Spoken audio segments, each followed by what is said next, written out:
शारला नाटक उत्सव माँ शारलांका नाँ आरंभ करूँ।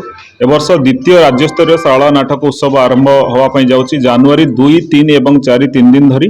जगतसिंहपुर जो मंच आंदोलन आरंभ होती नाटक आंदोलन समस्ते आसतु नाटक देखु एवं परिवार सहित आसी नाटक देखु कारण रवीन्द्र मंडप एवं भंजकला मंडप जो भाव नाटक मंच नाटक परिवेषण होती जगतसिंहपुर जिले में आगुरी हो पार नाला। आम प्रथम फाउंडेशन पक्षर गत वर्ष यही उद्यम आरंभ करूँ।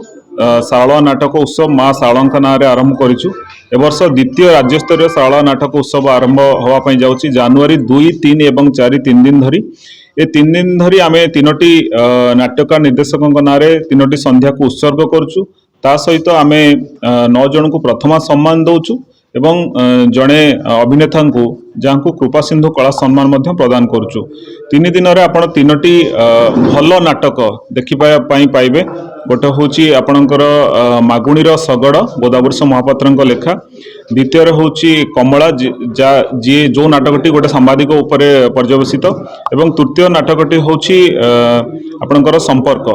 ये 3टी अनुष्ठान खूब सुंदर भाव नाटक परिवेषण करेंगे। आम समस्त को निवेदन करुचु जगतसिंहपुर जो मंच आंदोलन आरंभ होती नाटक आंदोलन समस्ते आसतु नाटक देखु एवं परिवार सहित आसी नाटक देखु कारण यही 3टी नाटक संपूर्ण भाव पारिवारिक नाटक। मु निवेदन करुच्ची समस्ते नाटक देखापी आसवे और नाट्य आंदोलन को आगू नापी सहयोग करेंगे। द्वितीय वर्ष नाटक शाला नाटक महोत्सव ए महोत्सव गोटे चैलेंज था माना जो जगतसिंहपुर जो मंच नाटक दर्शक मान केते दूर से ग्रहण कर गत वर्ष आपण मैंने समस्त देखी समस्त जानते गत वर्ष जो नाटक जो सफलता 3टी नाटक जोड़ा करते जो सफलता मिलता से सफलता आमको ए वर्षर नाटक करने प्रेरणा देती और आगामी दिन मानक ये महोत्सव एम चली रही मनकर आशा और भरोसा।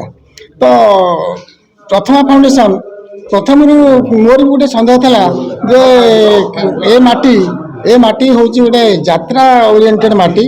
ए माटी दर्शक माने यात्रा को बेसी माने भल पाती नाटक को केते दूर भल पाइबे सेटा आम गोटे परीक्षामूलक भाव में गत वर्ष आम करूँ। कि जहाँ भी हो अति सफलतार सहित गत वर्ष मंचस्थ होता से 3टी नाटक एवं चलित वर्ष से भी 3टी नाटक आम मंचस्थ करने जाऊँ से भी भल भल भाव में दर्शक मान ग्रहण करेंगे मोर आशा रखुच्छी और निवेदन रखुच्छी जे आपण मान जरिया ये नाटकर प्रसार प्रसार केमती आगू जाऊ एवं लोक मैंने मंच नाटक को आदर नियंतु यहाँ आम आशा विश्वास।